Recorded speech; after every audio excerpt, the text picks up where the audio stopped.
Salut à toutes et à tous, ravi de vous retrouver pour une nouvelle édition de la Minute Quintet. Avant de vous parler du Quintet de ce mercredi, déjà je voulais vous souhaiter un très très bon Noël, de très bonnes fêtes de Noël et de fin d'année également, et puis vous remercier pour vos messages toujours très chaleureux qui font vraiment plaisir à lire. Donc voilà, je tenais vraiment à vous remercier une nouvelle fois, ainsi que de votre fidélité comme je vous l'ai dit dans la précédente émission. En tout cas, merci du fond du cœur. On va maintenant parler du Quintet Plus de ce mercredi 25 décembre, qui n'est pas un cadeau, hein. C'est pas une course très facile, le prix de la Touraine, quatrième course du programme, qui est prévu à 15h15 puisque c'est un jour férié. Il y a d'ores et déjà un nom partant dans cette course européenne, puisque l'As Ferrara a décliné la lutte. Ils ne sont plus que 15 au départ sur le parcours classique des 2700 mètres de la grande piste. Comme j'ai dit, c'est un lot qui est assez homogène et difficile à situer, sachant qu'il y a beaucoup d'étrangers au départ. D'ailleurs, j'ai fait confiance à l'un d'eux, au numéro 9, Étranger Joyeuse, qui a remporté 6 des 7 dernières courses qu'il a disputées. Il n'est venu qu'une seule fois sur notre sol pour une victoire dans un lot similaire sur 2008 grande piste en 1:13,7. Franchement, on ne peut pas rêver mieux au niveau du concurrent qui coche toutes les cases. En plus, ce jour-là, il battait Empire As. C'était le 8 juin lors de cette victoire sur notre sol. Empire As qui est également de la partie, hein, vous l'aurez compris. En tout cas, la ligne est excellente. Le cheval est en forme. Il est confié à Alexandra Brivard. Pour moi, en plus, Alexandra Brivard qui est en grande forme et qui l'avait mené au succès lors de sa victoire sur notre sol. Pour moi, comme j'ai dit, il coche toutes les cases. Il est défait des 4 pieds et en toute logique, il sera favori de cette épreuve.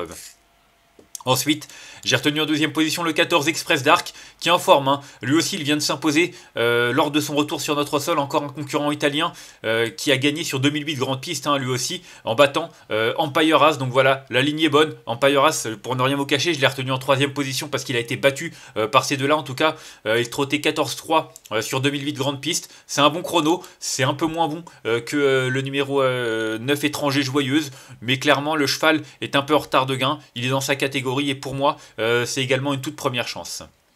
Ensuite, en troisième position, j'ai retenu le 4 Empire As, comme je l'ai dit. Alors c'est vrai qu'il est pas toujours sage, il a déjà été fautif sur notre sol, mais il a quand même montré des moyens, que ce soit lors de sa deuxième place derrière Étranger Joyeuse, ou alors en dernier lieu, lors de sa quatrième place derrière Express Dark. En plus, en dernier lieu, je trouve qu'il est parti un peu tôt, et c'est peut-être pour ça qu'il a un petit peu manqué pour finir. Toujours est-il que c'était il y a 3 semaines, le cheval a eu le temps de récupérer, il est une nouvelle fois déféré des 4 pieds, ah non, il n'est pas déféré des 4 pieds, il est déféré des postérieurs et plaqué des antérieurs, pardon.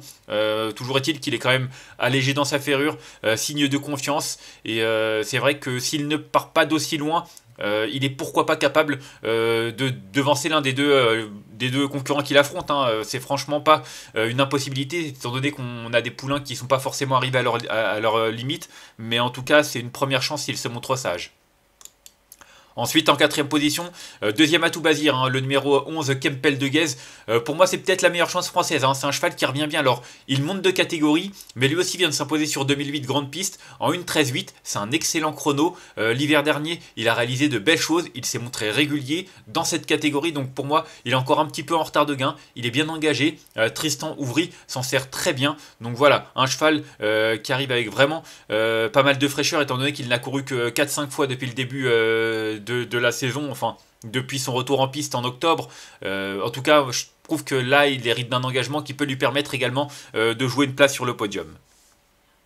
Ensuite, j'ai retenu en cinquième position le numéro 13, le numéro 3, pardon, en cinquième position, RS Dorial Mail, encore un étranger, encore un italien, qui est en forme. Alors, il est venu une fois sur notre sol, c'était le 20 septembre, il avait terminé 8ème, mais le lot était bien mieux composé. Certes, c'était sur courte distance, mais on connaît Eric Bondo, il l'a récupéré assez récemment, et c'est un poulain qui m'a l'air d'avoir une certaine marge de progression. Il découvre une distance aussi longue, mais moi je me méfie toujours d'Eric Bondo, il a toujours de très bonnes cartouches, il réalise une excellente année, et pour moi ce RS Dorial Mail est capable lui aussi de frapper un grand coup pour son premier essai sous la férule de son nouvel entraîneur. Ensuite, j'ai retenu en 6ème position le numéro 13. Hein. Il s'agit de Chaos Bourbon. En dernier lieu, c'était une petite rentrée. Elle n'avait pas été vue depuis quasiment 2 mois. C'était 2100 mètres, pas forcément son meilleur parcours. Et c'est vrai que je le préfère sur 2007. Il a déjà trotté 14 sur ce parcours. Ça pas suffisant. Il faudra qu'il fasse mieux s'il veut jouer un plus grand rôle en tout cas. Il est défaire des 4 pieds, il est bien engagé, et puis surtout, il est associé à Mathieu Mottier. Hein. Je ne le répéterai jamais assez, Mathieu Mottier qui réalise un meeting assez incroyable en ce moment. Donc voilà, il a encore qualifié Keep Going pour le prix d'Amérique. Enfin bref, tout ça pour dire que ce numéro 13 Cap Bourbon, il est dans sa catégorie et s'il a le bon parcours, il doit pouvoir lutter pour un bon classement.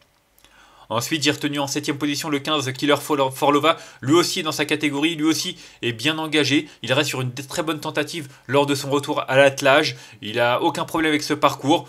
Pour moi, c'est un cheval qui défère des 4 pieds, doit lutter pour une place. Pas forcément pour les premières places parce qu'on ne connaît pas trop les étrangers, mais pour une 4-5e place, il a largement son mot à dire. Et enfin en 8ème position, j'ai retenu le 16 The Lion. C'est difficile de le situer avec exactitude. C'est un concurrent scandinave entraîné par Björn Goop qui a montré de la qualité dans son pays d'origine. Maintenant, il a couru une seule fois sur 2640 mètres pour un échec. Alors la tenue pose question. Maintenant, il a des références. J'ai regardé ses tentatives. Franchement, il a couru avec des chevaux qui tenaient la route. J'essaie de trouver une performance tout en vous parlant qui illustre ce qu'il a fait, mais... Là, j'en trouve pas, mais Epic Chronos, voilà. Il a une 3ème place cet été derrière Epic Chronos qui a gagné le Grand Prix de l'UET sur notre sol, un groupe 1. Donc voilà, je trouvais que la ligne était quand même assez flatteuse, même s'il est dominé. Ça prouve quand même qu'il a couru avec des très bons chevaux. Maintenant, comme je l'ai dit, s'il tient la distance, il est pourquoi pas même capable de monter sur le podium. Mais moi, j'ai des doutes, et quand j'ai des doutes, je retiens un peu plus loin.